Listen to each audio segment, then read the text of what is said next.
ফজরের নামাজ যারা নিয়মিত ছেড়ে দেয় তাদের জীবনে 3টি বিপদ আসবেই আসবে, কেউ তাদেরকে সেই বিপদ থেকে রক্ষা করতে পারবে না। এই কথাগুলি আমার নয়, কথাগুলি 1500 বছর আগে মুহাম্মদুর রাসূলুল্লাহ সাল্লাল্লাহু আলাইহি ওয়াসাল্লাম বলে গিয়েছেন। প্রথম নাম্বার যে বিপদ, রাসূল করিম সাল্লাল্লাহু আলাইহি ওয়াসাল্লাম বলেছেন ফজরের নামাজ নিয়মিত যারা ছেড়ে দেয়, প্রথম নাম্বার যে বিপদ তার জীবনে আসবে সেটা হচ্ছে তার চেহারা থেকে আল্লাহ পাক নূর উঠায় নিবে, চেহারার উজ্জ্বলতা আজীবনের জন্য হারিয়ে যাবে। আপনি দামি ফ্রেশ ওয়াশ ইউজ করতে পারেন, আপনি দামি সুনো পাউডার আরো যা আছে সব কেমিক্যাল ইউজ করতে পারেন, কিন্তু চেহারা সাদা বর্ণের হতে পারে, বাট সেই চেহারা দেখে মানুষ কখনো মায়ায় পড়বে না, আপনার প্রতি সে কখনো আকৃষ্ট হবে না। কারণ পৃথিবীতে এমন অনেক সাদা বর্ণের মানুষ আছে যাদের চেহারার দিকে তাকানোই যায় না, নূর নাই, উজ্জ্বলতা নাই, আলো নাই, চেহারা দেখলে মনে হয় শয়তানের চেহারা। এই জন্য ফজরের জামাত নিয়মিত কখনো আমরা ছাড়বো না। 1-2 ওয়াক্ত আপনি ভুলবশত ছেড়ে দিলে সেটা কাজা পড়বেন, তবে সেটার অনুমতি নাই। ইচ্ছাকৃতভাবে যদি কেউ নামাজ ছেড়ে দেয়, হাদিস শরীফের মধ্যে এসেছে 80 হোক বা জাহান্নামের আগুনে তার জ্বলতে হবে। কত হাজার বছর, কত শত বছর জাহান্নামের আগুনে আপনি জ্বলতে পারবেন?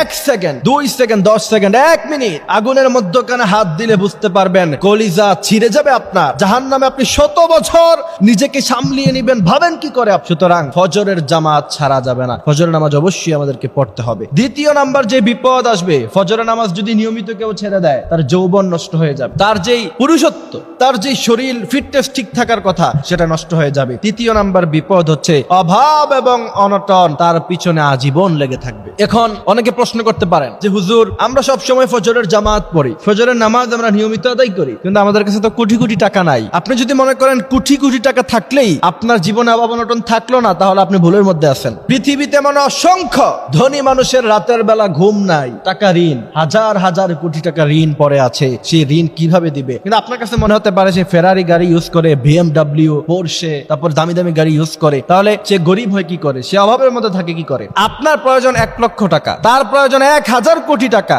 গরিব কে বেশি? অবশ্যই সে বেশি গরিব, তার অভাব অনটন বেশি, এটাই তো মূল কথা। 1 লক্ষ টাকার চিন্তা আপনার, তার 1000 কোটি টাকার চিন্তা। মনে রাখতে হবে অভাব অনটন আজীবন লেগে থাকবে যদি ফজরের জামাত আপনি যদি না পড়েন। এই জন্য ফজরের নামাজটা আমরা বিশেষ করে পড়বো। আর রাসূল সাল্লাল্লাহু আলাইহি সাল্লাম হাদিস শরীফের মধ্যে বলেছেন ফজরের জামাতের পরে সকাল বেলার ভোরেই আল্লাহ পাক রিজিক মানুষের মধ্যে বন্টন করতে থাকেন, ওই সময় তোমরা রিজিক তালাশ করো। রাসূল বলেছেন ফজরের জামাতের পরে তোমরা রিজিক তালাশ করো। নামাজ যখন শেষ হয়ে যায়, তারপর তোমরা ইদা কুদিয়াতিস সালাত, নামাজ যখন শেষ হয়ে যাবে, ফান্তাশিরু ফিল আরদ, জমিনে তোমরা ছিটিয়ে পড়ো, ওয়াবতাগু মিন ফাদলিল্লাহ, আল্লাহ পাকের রহমত দিয়ে তোমরা রিজিক তালাশ করতে থাকো। একবার বিশ্বনবীর এক সাহাবী মসজিদের মধ্যে এসে দেখলেন কিছু লোক ফজরেও তাদেরকে দেখা যায়, জোহরেও তাদেরকে দেখা যায়, জোহরের পরে ওরা কোথাও যায় না, ফজরের পরেও কোথাও যায় না। তাদেরকে প্রশ্ন করলেন যে তোমরা সবসময় মসজিদে থাকো কেন?